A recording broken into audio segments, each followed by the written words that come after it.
Juan Manuel Fangio is, without a doubt, one of the finest Formula One drivers ever to compete in the sport. An impressive feat for a man of humble Argentine beginnings. We know him best for his 5 World Driver Championships achieved with 4 different teams, setting records that were considered unbeatable for decades. His influence on the sport was profound, but he was more than just a racing driver. In fact, it was Fangio himself who managed to drastically change the tides of the Cuban Revolution that saw Fidel Castro take control of the island nation. And all it took was getting kidnapped. Motorsport isn't just about fast cars and daredevil drivers. It's a place where shadows race alongside the cars and scandals burn hotter than exhaust pipes. Welcome to Deadly Passions, Terrible Joys, a history podcast dedicated to diving into the darkest corners of the racing world to uncover secrets, deception, and intrigue. To really understand how Fangio's 1958 kidnapping impacted the world, we have to go back to the beginning, to June 24th, 1911, when Juan Manuel Fangio was born to a modest family of stonemasons and farmers in the humble town of Balcarce, Argentina. As a child, Fangio suffered from a variety of illnesses, but he found peace tinkering with broken household appliances and later with the motors of the local horseless carriages that had slowly begun to make their way to Argentina. Young Fangio enjoyed the schooling he received, but in Balcarce, formal schooling only lasted until a child was about 12 years old. To continue pursuing an education, Fangio would have had to move 150 miles away to Buenos Aires, where schooling came with a high price tag. Juan was one of the Fangio family's 6 children. Between their lack of finances and his own frail health, Juan's mother, Herminia, opted to keep him close and under her care. Instead of schooling, Juan became an apprentice blacksmith, but his true love quickly revealed itself to be the automobile. By age 12, he had given up blacksmithing to instead join the men in the garage who worked on the handful of local cars in Balcarce. By age 15, he had become one of the town's most respected mechanics and was soon being invited by his customers to serve as their riding mechanic during races. I loved the idea of motor racing, Fangio said, as written in Gerald Donaldson's biography of the man. I was attracted by the spirit of adventure that is an inseparable part of it. I already felt I was a racer. It put me on the right track. That adventurousness also translated into a passion for football, where he earned the nickname El Chueco, or bandy-legged one, for his ability to bend his left leg around the ball to shoot goals. He briefly ran away with friends before his father brought him back home, something that turned out to be a blessing in disguise, as young Fangio soon came down with a nasty case of pneumonia that kept him bedridden for 2 months while his mother wept by his side. He was slow to recover from the illness, and it was only when he turned 21 that he was finally deemed fit enough to engage in mandatory military service.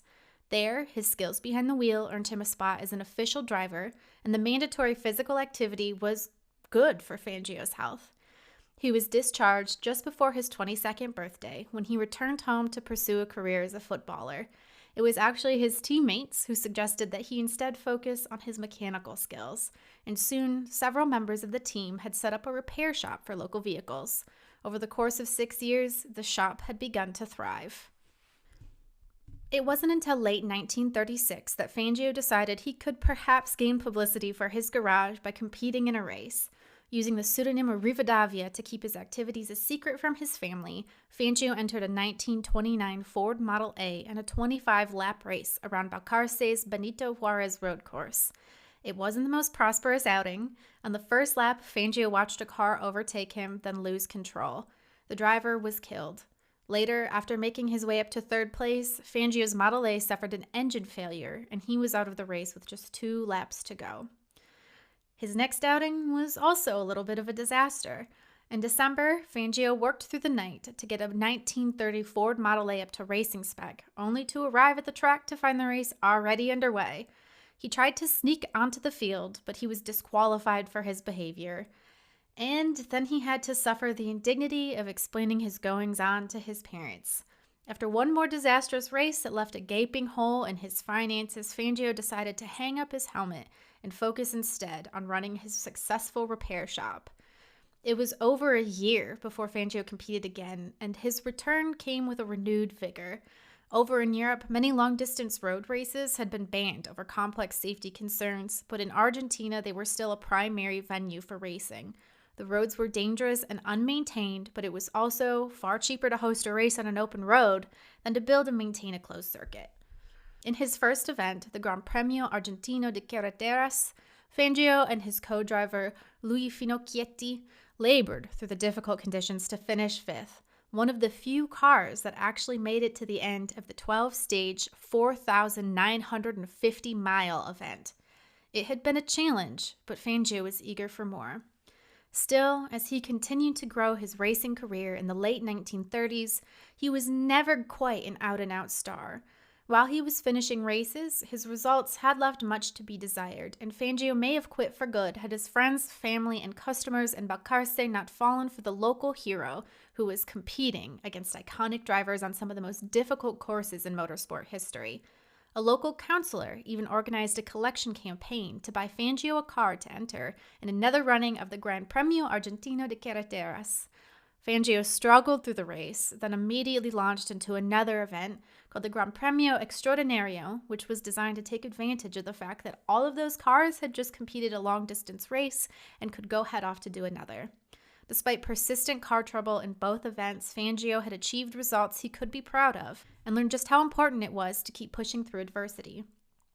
And then finally, Fangio was rewarded with his first race win, which came at the grueling 1940 Gran Premio del Norte, a 6,250-mile rally-style race that ran from Buenos Aires through the Andes to Peru, then traversed right back down to Buenos Aires. It was a 15-day event that forced drivers to endure everything from dry deserts to snow-capped mountain peaks to thick, humid jungles. It took a local raffle for Fangio to afford a vehicle for the race, but he and co-driver Hector Thierry were able to transform a stock Chevrolet into a race-ready machine with, once again, financial help from friends and locals.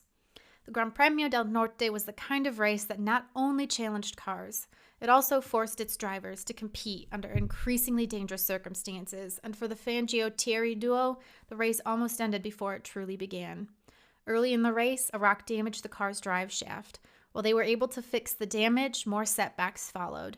In Bolivia, a local crashed into Fangio's car and bent the axle, forcing the men in the cockpit to pull an all-nighter to make repairs. And then, just before the desert section of the event, the fan blade got loose and punctured the radiator, forcing the two men to drive 150 miles through the desert with no water. The headlights fell off as the Chevrolet powered through the night, and it was Thierry's tie that secured the all-important lamps in place. Up in the mountains, it was so cold that Fangio could only drive if Thierry held him, the two men sharing warmth. But after those 15 grueling days, Fangio had won. The hardship had proven to be worthwhile when he took home tens of thousands of pesos and countless trophies at the end of the event, and he had further secured his ambition to be a racing driver. However, as far as the international racing community went, Juan Manuel Fangio was still a relative unknown. His local successes had transformed him into a legend in Argentina, but his name would have meant very little to anyone over in Europe. And with the onset of World War II putting his racing career on hold, it seemed as if Fangio could be forced to give up his dream, just after he had been crowned champion of his local series. The boy from Balcarce had gotten a taste for speed, though, and he went the duration of the war reminiscing about his fantastic successes and his hopes for the future. When fuel rationing ended and the war came to a close, Juan Manuel Fangio, now 36 years old, picked up racing again in 1946, then headed to the big, long-distance events that kicked off 1947. And then came La Temporada. Thanks to its location, South America became a coveted locale for small racing championships during Europe's traditional off-season, and in 1948, the Automobile Club Argentino had organized its second running of La Temporada, which essentially served as a non-championship race for Grand Prix cars. Foreign drivers were attracted by handsome paychecks, and as part of Juan Perun's goal to make Argentina an impressive name in all sports, 2 Grand Prix cars were on offer for the most eligible Argentine racers in what would become their first opportunity to compete against big names like Achille Varzi, Jean-Pierre Wimille, Luigi Villaresi, and more. After a comprehensive round of interviews, Fangio was selected to compete in one of the Grand Prix cars, a Maserati. Aside from his inherent skill behind the wheel, Fangio impressed the interviewers by being one of the only men who didn't ask the ACA how much they'd pay him for showing up. Instead, he asked them how much he could pay them. While Fangio's performance in La Temporada did leave a little to be desired, he was a quick learner and had impressed many of the Grand Prix drivers who had traveled to compete. Men like Wamil and Varzi took care to explain to Juan the nuance of unfamiliar Grand Prix cars and taking this promising star under their wing. And they weren't the only ones who were impressed. After La Temporada, the ACA organized an international tour for Fangio and his compatriot Oscar Galvez. The goal was to send these drivers out to experience European Grand Prix and big American races like the Indianapolis 500. That would help them better understand what Argentina would need to do to create competitive stars in the future. Once abroad, Fangio rekindled his friendships with the greatest drivers of the day and began to enter his first international races. Sadly, upon his return to Argentina, Fangio was involved in a racing accident that resulted in the death of his co-driver, Daniel Urrutia. The two men were good friends, and Urrutia's death, along with the deaths of 3 spectators and 2 other drivers in that event, shocked Fangio to his core. For a brief time, again, he considered giving up racing altogether, unable to reconcile the immense danger of a sport with his desire to compete. But as time passed and more opportunities arose, Fangio recovered. In December 1948, he had his big break. The Perón government bought Fangio a Maserati and sent him to Europe to kick off his racing career. He dominated his first event in San Remo, then went on to win a further 4 of the 6 Grand Prix he entered in 1949. Despite the fact that, at this point in his late 30s, Fangio was older than much of his competition, he became one of the most sought-after talents. He was ultimately rewarded for his efforts by Alfa Romeo, who signed him as a works driver for the first ever Formula One World Championship in 1950. From here, Fangio's story is likely familiar to many race fans.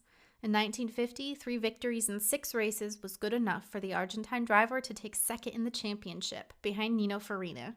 The following year, Fangio remained with Alfa Romeo to secure his very first world title thanks to 3 wins and 2 second-place finishes. But as Formula One plowed into its 3rd year of competition, it had become clear that the sport was struggling. The effects of World War II still saw automakers struggle to find the funds to develop their F1 cars. So the sport was run under Formula 2 specifications for the few years to allow more cars to enter. Alfa Romeo didn't have a Formula 2 car.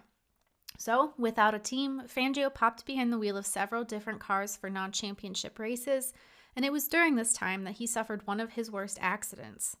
Trying to make ends meet, Fangio had agreed to race a Maserati in Monza the day after he drove a BRM in Dundalk, Ireland. After driving through the night, a fatigued Fangio arrived at the track just before the start to take his place at the rear of the grid. And on the second lap, fatigue overtook him. He lost control of his car, crashed onto a grass bank, and was thrown out of the cockpit before the car smashed into the trees lining the Italian circuit. A broken neck saw him sit out the remainder of the year, vowing never again to push himself to that extent. He wouldn't need to. In 1953, Fangio was signed to Maserati, after which point he finished second. The following year, he signed to Mercedes-Benz, but because the German automaker's car wasn't ready until the 3rd race of the season, Fangio kicked off the year with Maserati, winning both of the events he contested with the Italian marque. With Mercedes, Fangio won 4 of the final 6 events to take his 2nd world championship. Then came the tragedy of 1955. While the season started out well for Fangio with a win in his home country, Mercedes had announced halfway through the season that it would be pulling out of motorsport after its cars were involved in a deadly Le Mans crash that killed 83 spectators. Fangio completed the abbreviated racing season with 3 wins and 1 second place, taking yet another title with a manufacturer who was set to depart the sport. With few options for 1956, Fangio signed with Enzo Ferrari's Scuderia, despite the misgivings he had about the team. At the time, Ferrari had inherited a slate of cars from Lancia's defunct racing program, and it was these tuned machines that the drivers were expected to race for 1956. But they came with problems. Fangio requested a personal mechanic to ensure his cars were adequately prepared to race, after which point his performance did improve, but the real star of the year was Peter Collins, his teammate. In the season finale in Monza, Fangio's car broke and his other teammates refused to hand over their machines, at least until Peter Collins offered his teammate his Ferrari with just 15 laps to go in the race. Had Collins remained behind the wheel, he would have taken the championship, but he didn't want to. Reflecting later, he said, "All I could think of was that if I won the race and the championship, I would be an instant celebrity. I would have a position to live up to. People would make demands of me. Driving wouldn't be fun anymore, so I handed the car to Fangio. I'm only 25 years old and have plenty of time to win a championship on my own. Sadly, Collins was killed within 2 years of allowing Fangio to take his 4th title. At the conclusion of the year, Fangio parted ways with the Ferrari team, concluding their uneasy partnership. Instead, he turned to Maserati, where 4 wins netted him his 5th and final world championship. Until 2003, he was the only driver to have ever accomplished that feat, which was all the more impressive considering the notorious unreliability of the cars of that era. Somehow, Fangio was able to do what his competition couldn't. After years of nursing cars through the perils of massive off-road races, he knew how to coax the machine to the end of a seemingly simpler and much shorter Grand Prix. But it was something of an uneasy victory. At the end of the 1957 season, Maserati was so close to insolvency that it could prepare only a single Grand Prix car, which it would offer to private entrants. He accepted that Maserati for the 1958 season opener in Argentina, but primarily took a wait-and-see attitude toward the upcoming year.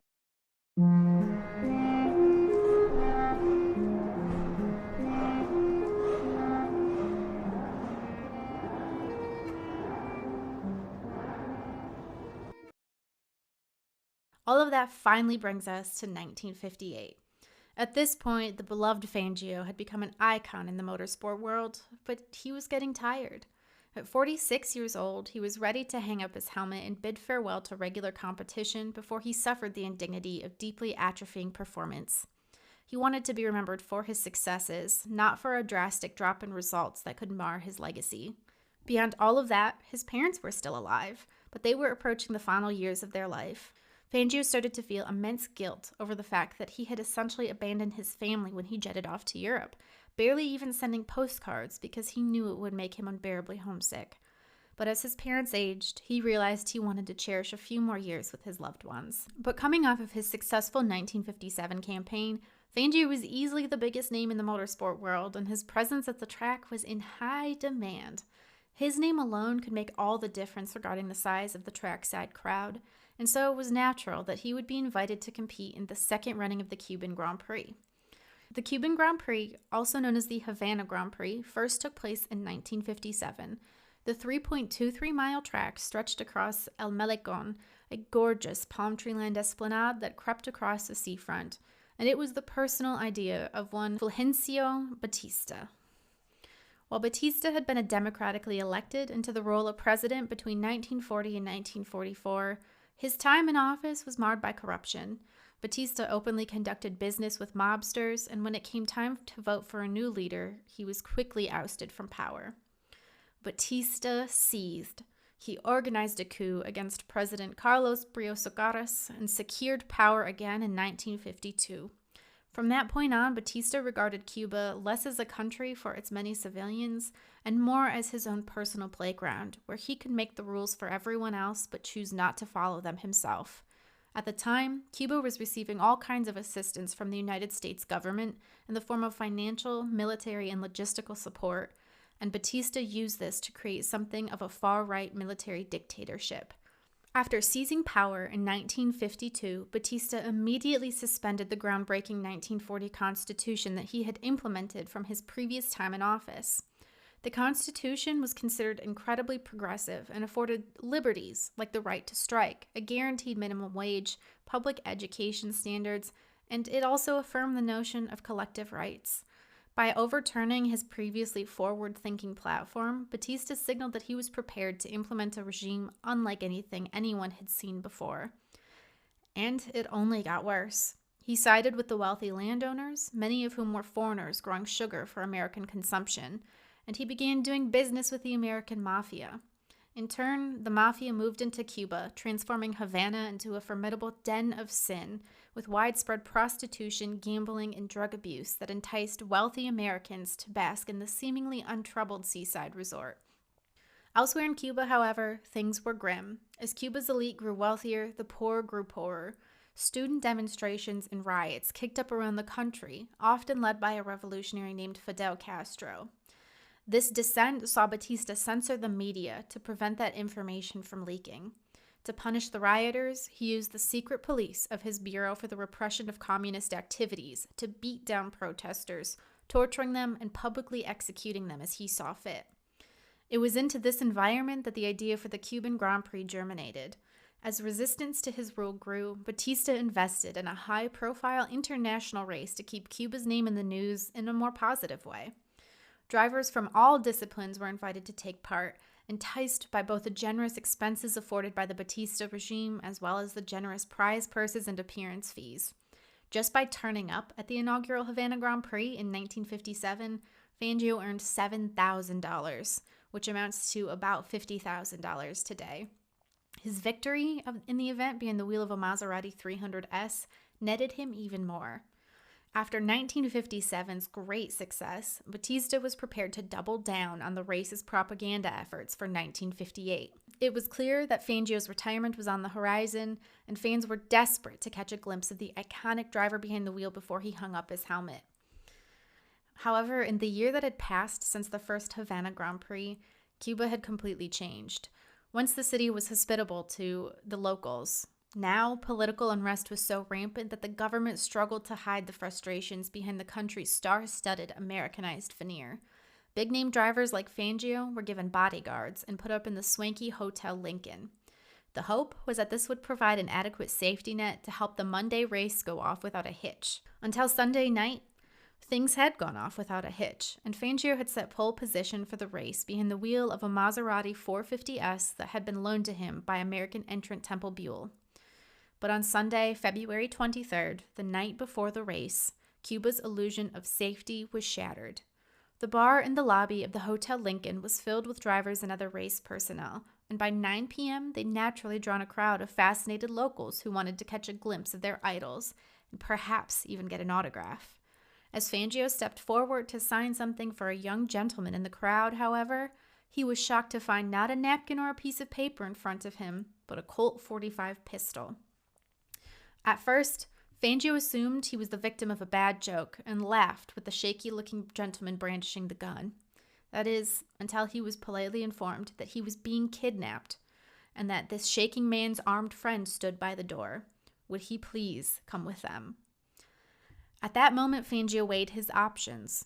He, along with every other driver, had been afforded armed bodyguards by the Batista government, but it was clear that the man poking him in the ribs with a pistol was something different, as was the friend who had leveled his own gun at the crowd of astonished onlookers.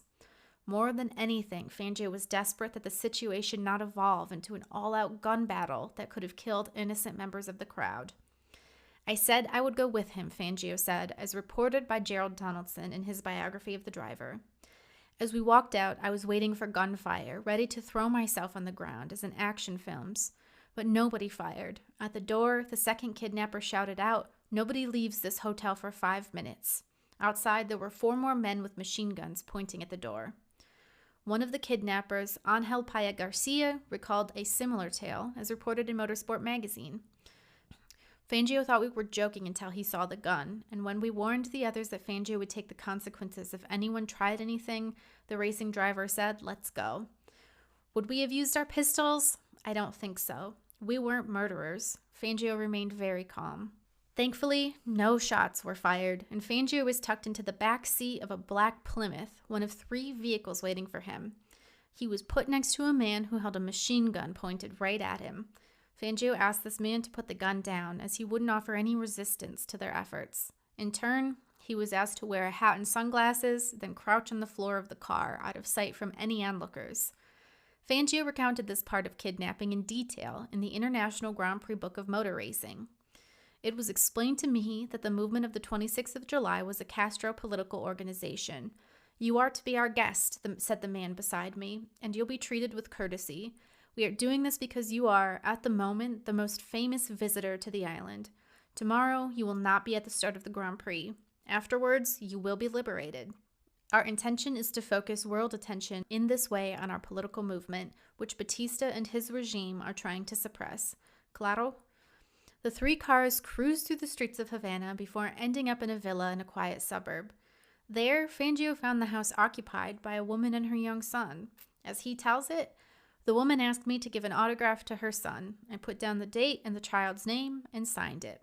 From there, Fangio was taken to another house and then a third. It was in that third house where he was kept overnight with a group of 10 revolutionaries led by Oscar Lucero.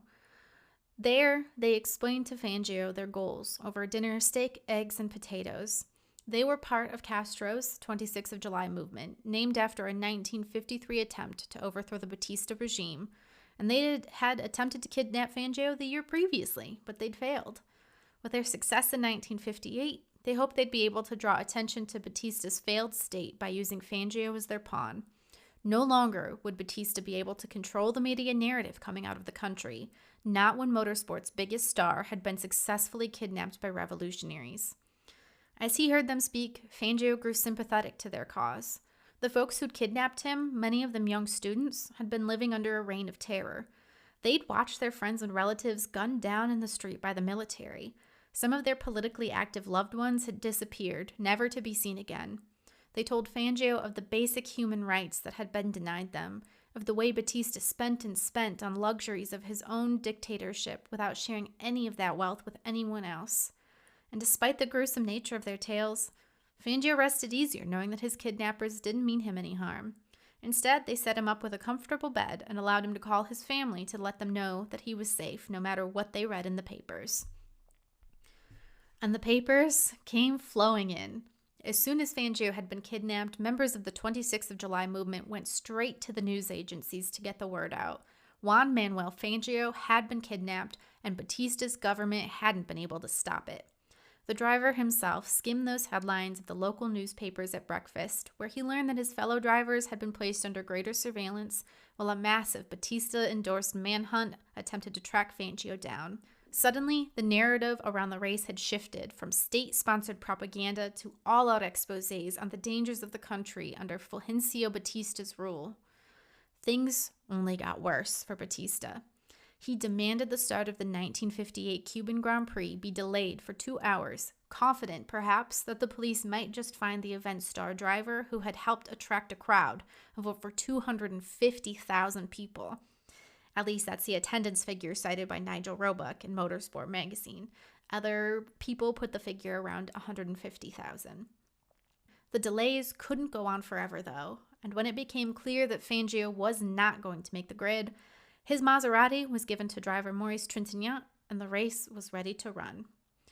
Fangio's captors hoped that the government would have to cancel the race without its star. They did kindly provide him with a television set to watch the start of the event, even though he found it uncomfortable to spectate a race he likely could have won. More members of the 26th of July movement stopped by to apologize for the fuss, as Sterling Moss took lead of the race. But Fangio's kidnapping was not the only dark mark on the 1958 Cuban Grand Prix. When the green flag flew, one car on the track had started to leak oil around the circuit. By the 5th of 90 laps, the offending car had slicked down key corners of the street track, which was flanked by thousands of spectators. One of the race's entrants was an inexperienced Cuban racer, 26-year-old Armando Garcia Cifuentes. Behind the wheel of a yellow and black Ferrari, he was hoping to emulate Fangio by becoming a local boy so talented that he could impress a field stacked with some of the world's best drivers. It was his inexperience that caught up to him.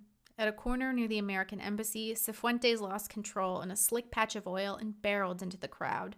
7 spectators were killed, and almost 40 more were injured by the scything machine.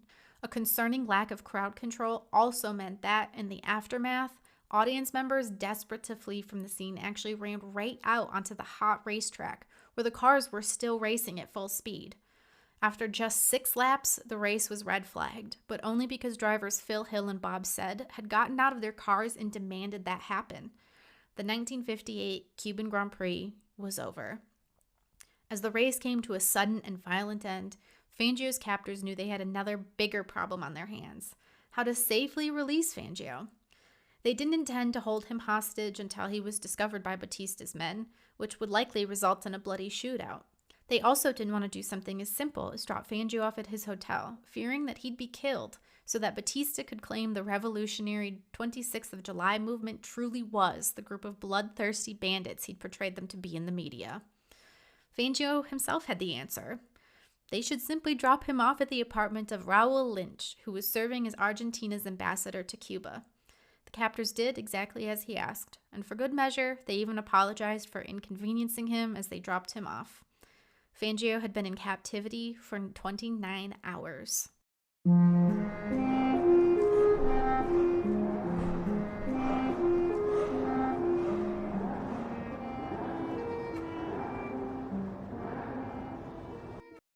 Fulgencio Batista's government began to crumble after Fangio's release.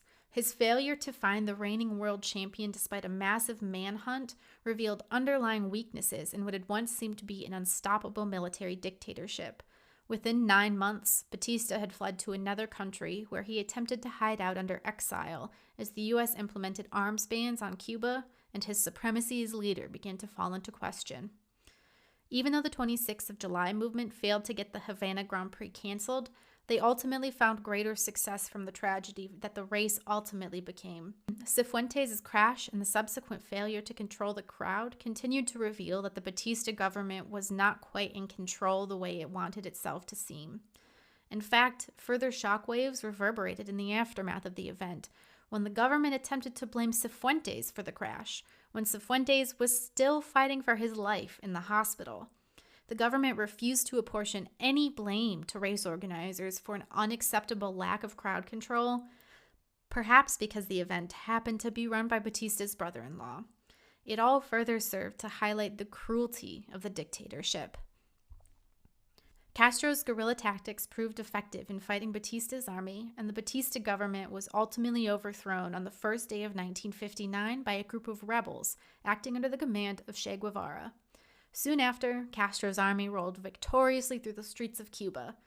This new government attempted to hold an additional Grand Prix in 1960 called the Gran Premio Libertad, or the Freedom Grand Prix, once again to entice tourists to view Cuba as a fabulous vacation destination.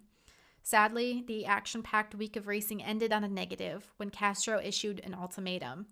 Whatever remained in Cuba after a certain date that happened to be very soon after the race would be claimed as his. That meant he'd be able to seize all of the race team's vehicles and equipment, and with only one ferry making a handful of trips between Havana and West Palm Beach, Florida, not everyone got their cars out of the country. Grand Prix racing never came back to Cuba. Fangio, for his own part, looked back on the event with his usual good grace. Speaking to the media, he confessed that he bore his captors no ill will and actually understood why they had done what they'd done. Shortly after his release, he was flown to New York City, where he was paid $1,000 to appear on The Ed Sullivan Show. During the interview, he laughed and said, "I had won the world championship 5 times, but what made me big in the United States was being kidnapped in Cuba, which I thought was a bit strange." 5 months later, Fangio retired after completing the 1958 French Grand Prix. Although he was running 5th at the end of the race, it was slow enough that leader Mike Hawthorne had begun to creep behind Fangio on the last lap. In deference to the legend, Hawthorne slowed, refusing to pass Fangio in order to allow him to finish on the lead lap of the race. When Peter Collins crashed before the end of the event, Fangio was even able to move up one more position. When he climbed from his car at the end of the race, which had also taken the life of Ferrari driver Luigi Musso, Fangio told his mechanic nothing but, "It is done."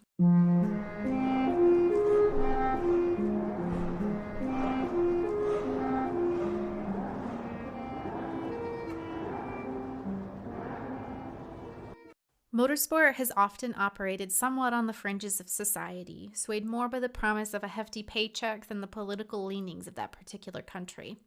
In modern years, massive investment from Saudi Arabia has convinced countless forms of motorsport to strengthen their ties with a country that has been accused of rampant civil rights abuses. Even still, we might think that today it would be impossible for something like Fangio's kidnapping to happen. We don't have to peer far back into the past to understand where the danger of volatile countries could manifest itself today. During the 2022 Saudi Arabian Grand Prix, Houthi rebels attacked a Saudi Aramco depot in Jeddah, where the F1 circus had convened to race. Saudi Aramco is a massive sponsor of the sport, and the bombing of its depot was so close to the track that it sent an unmistakable message. In that instance, thankfully, no one was injured in the attack, and the race continued after 4 hours of deliberation by team bosses, F1 leaders, and the drivers. But it did serve as a critical reminder that a Grand Prix event can still be a powerful tool for political demonstration. After his retirement, Juan Manuel Fangio made a career selling Mercedes-Benz cars and turning demonstration laps behind the wheels of his most iconic machines. He died on the 17th of July, 1995, at the age of 84, having spent his entire life as the most dominant F1 driver in the history of the sport, and perhaps the only one capable of transforming the scope of an entire country's revolution.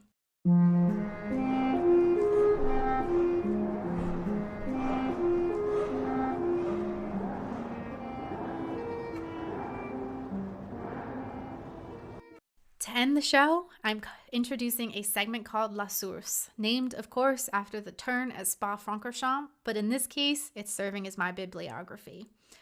You'll be able to check out a list of sources in the description of the podcast, but because it's important to me to source regularly and accurately, I'll be naming a few works at the end of each episode. This week, my primary source was Fangio, The Life Behind the Legend, a comprehensive biography published by Gerald Donaldson, though the Fangio entry in Crispian Besley's recent Driven to Crime, True Stories of Wrongdoing in Motorsport, served as a great access point for additional details. I also referenced Joe Dunn's Motorsport magazine piece titled When Fangio Was Kidnapped in Cuba, and pulled some quotes from the International Grand Prix Book of Motor Racing by Michael Frewin. Thank you for tuning in to the very first episode of Deadly Passions, Terrible Joys. Next time out, we'll be talking about a race-fixing scandal that rocked the pre-war Tripoli Grand Prix.